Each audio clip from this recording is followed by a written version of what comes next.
大家好，我是牛奶。核心弟子考核赛，霍雨浩与王东被12名外院核心弟子围攻，集体大乱斗之后，新一代史莱克七怪就此诞生。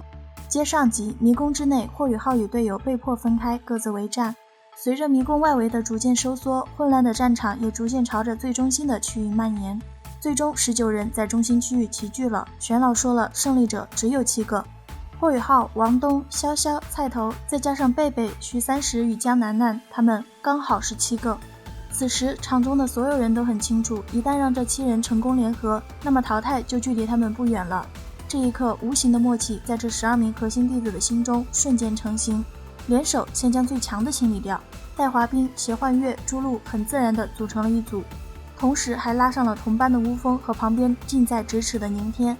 余下的几人也同他们站在一侧，随时准备发动攻击。面对围殴困境，霍雨浩出声表示，我有一计，或许能扭转乾坤。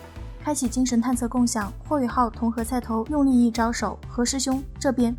头一次享受精神探测共享的徐三石呆愣了2秒后，怒喷贝贝当初赢了他的玄水丹是靠作弊。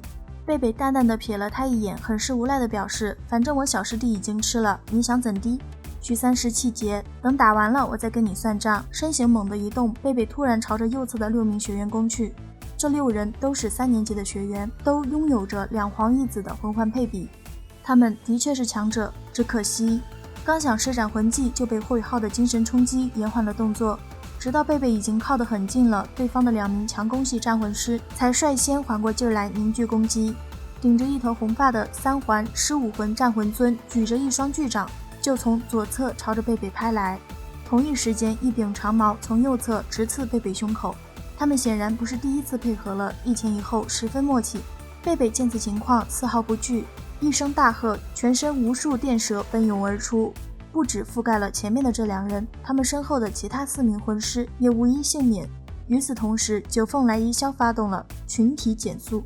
贝贝趁此机会，先是一龙爪拍飞了身前的矛尖，旋即右掌横扫，将那位3环的狮子魂师送上天。早就等候在那里的江楠楠双脚夹住他的脖子，就是一记腰弓送他出局。同一时间，徐三石在贝贝的另一侧成功利用玄冥龟甲挡住了敌方的2名敏攻系战魂师和1名控制系战魂师的技能。下一秒，那位拥有着长矛武魂的强攻系战魂尊也被贝贝清理出局。只是强攻在前，贝贝他们的后方自然就有所空虚了。明天7宝琉璃塔辅助在后，戴华斌和邪幻月在前，乌峰和朱露则在2侧，他们宛若箭矢一般直指霍雨浩、王东、潇潇3人。戴华斌觉得他们已经胜券在握了，很可惜他们对某一个人的恐怖实力一无所知，那就是场中唯一一名4级魂导师何菜头。在他的绝对火力压制之下，就算是徐三石都没有把握能拦下他的全部攻击。戴华斌这边为了不被过多消耗，集体选择排成一列，躲在一名防御系战魂尊身后。这位防御系战魂尊的确能够短暂地抵挡住何菜头的攻击，拉近双方距离。可惜霍雨浩本来的目的就是为了让他们乖乖地排成一列呀。密集的火力猛攻之后，一尊大鼎拦住了那名防御系战魂师的去路，前方急停，直接导致后方一连串的追尾事故。就是这一刹，霍雨浩的精神干扰再次出手了。大鼎之后，光明女神蝶拥抱融合树眼的那一瞬间，璀璨中的凋零黄金之路就此绽放，路径之上的所有人全部淘汰。同一时间，贝贝、徐三石、江楠楠他们也成功解决掉了对手。至此，场中仅剩7人，竟然又输了，而且还是完败。戴华斌的心里有些茫然，之后便是深深的挫败。玄老此时啃了一口鸡腿，淡淡的道，被淘汰的都回去吧，你们7个留下。场中无人离开。你们是不是觉得我这种大乱斗的选拔方式很不公平，让你们之中很多人都没能发挥出自己的能力，就莫名其妙的输了？场中无人敢应声，但沉默已经是最好的回答。玄老撇了撇嘴，旋即一连串的问题砸出。战场上，你们能够决定敌人的数量和即将面对的情况吗？如果连这点反应力、协作力甚至个人实力都没有，你们有什么资格成为一名内院弟子？你们可知道内院弟子最艰难的时候曾面对过什么样的局面吗？12名内院弟子在与师长走散的情况下，面对一只10万年魂兽，战死8人之多，但活下来的人都成为了内院之中最顶尖的存在。你们以为史莱克学院能够成为大陆第1学院万年不倒，凭的是什么？凭借的就是史莱克内院弟子们的不懈拼搏。我可以准确地告诉你们，史莱克学院的内院弟子数量很少有超过50人的时候，因为几乎每年都有内院弟子死去。还有人有问题吗？玄老的声音到了最后越发的冰冷，在他的话语中，这些外院核心弟子们第一次接触到了那份属于史莱克辉煌的悲壮，一个个低下头，纷纷走出斗魂区。今日玄老所说的一切将会永远被他们所铭记。望着场中仅剩的7人，玄老语重心长地同他们说明了史莱克学院目前的情况不容乐观。日月帝国想要称霸大陆的野心从未消停，目前为止，仅有史莱克学院才有能力将3国融合在一起，一同对抗日月帝国。日月帝国是不敢轻易发动大战的，只能多方面试探敌人是否还具备着还手的能力。不久后，全大陆高级魂师学院斗魂大赛就是最好的试探时机。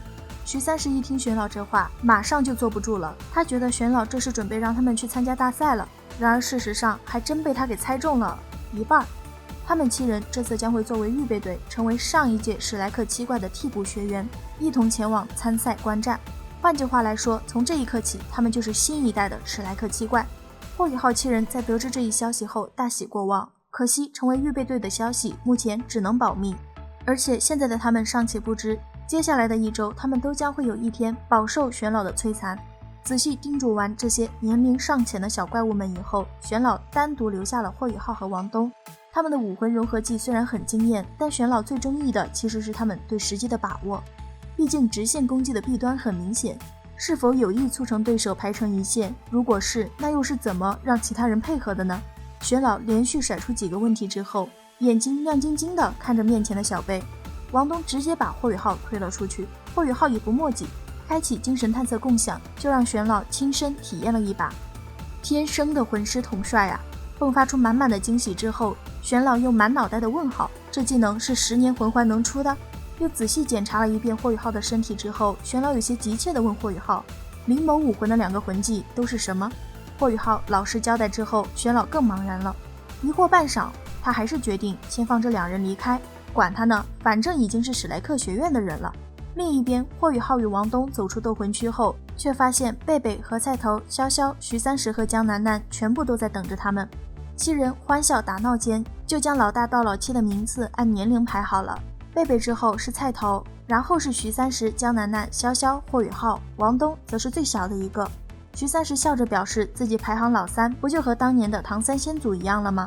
贝贝听完猛翻白眼，没好气地吐槽徐三石实力不够，排行来凑。不过若是徐三石能够加入唐门……偏头看了看江楠楠，我不是跟你说过加入唐门的条件了吗？徐三石一边笑一边朝着老婆所在方位努了努嘴。贝贝闻言刚想说点什么，何菜头却是突然出声表示自己想要加入唐门，那可是4级魂导师番禺的第1个嫡传弟子。贝贝心中大喜，但为什么呢？对此菜头给出的解释是，宇浩在制作魂导器时加入了很多唐门暗器的元素，他也想要学学。实际上最真实的理由何菜头并没有说出口，因为这涉及到一个秘密，而这个连番禺都不曾知道的秘密，何菜头决定全盘告诉霍雨浩。好了，本期分享就到此结束了，感谢您的耐心观看，拜拜，下期再见。